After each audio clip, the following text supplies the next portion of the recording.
menjelaskan top 5, yaitu merencanakan bisnis.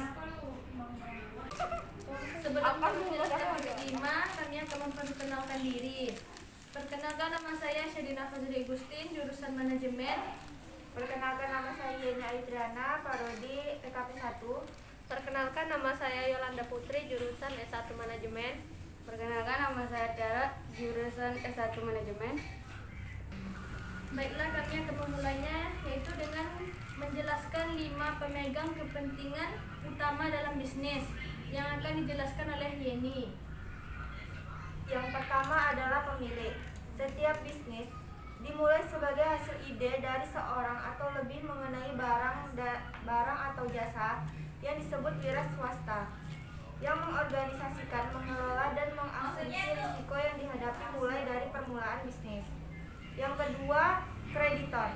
Kreditor meminjamkan dana kepada perusahaan bila mereka percaya bahwa perusahaan tersebut mempunyai kinerja yang baik sehingga dapat mengembalikan pinjaman pokok beserta bunganya di kemudian hari. Yang ketiga, karyawan. Karyawan perusahaan diangkat untuk menyalurkan operasi perusahaan.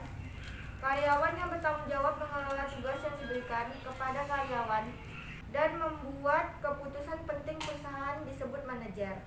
Selanjutnya nomor 4, yaitu pemasok atau supplier. Perusahaan biasanya menggunakan bahan baku untuk menghasilkan produksinya. Oleh karena itu, kinerjanya sebagian tergantung kepada kemampuan dari pemasoknya dalam mengantarkan bahan baku tepat pada waktunya. Yang terakhir, pelanggan, yaitu perusahaan tidak dapat bertahan hidup tanpa pelanggan. Untuk menarik pelanggan, perusahaan harus memberikan barang atau jasa yang diperlukan dengan harga yang pantas. Perusahaan juga harus meyakinkan bahwa produk yang dihasilkan cukup berkualitas sehingga pelanggan puas. Baiklah, lanjut ke pertanyaan yang kedua.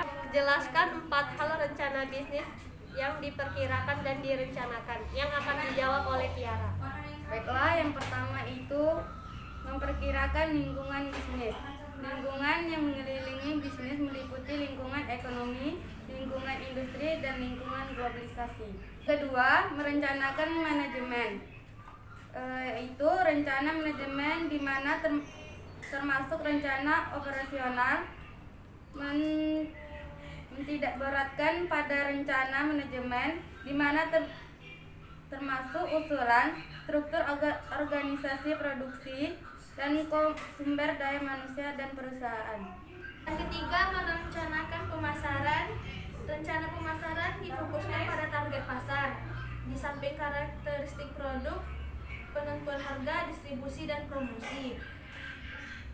Yang selanjutnya, yang keempat, merencanakan keuangan, yaitu rencana keuangan harus menjelaskan mengapa bisnis ini layak dan harus juga menunjukkan bagaimana bisnis ini akan didanai, yaitu berapa dana dari pemilik dan berapa dana dari kreditor. Baiklah, hanya itu yang bisa kami sampaikan. Lebih dan kurangnya kami mohon maaf. Semoga bermanfaat bagi kita semua. Kami sudahi. Wassalamualaikum warahmatullahi wabarakatuh.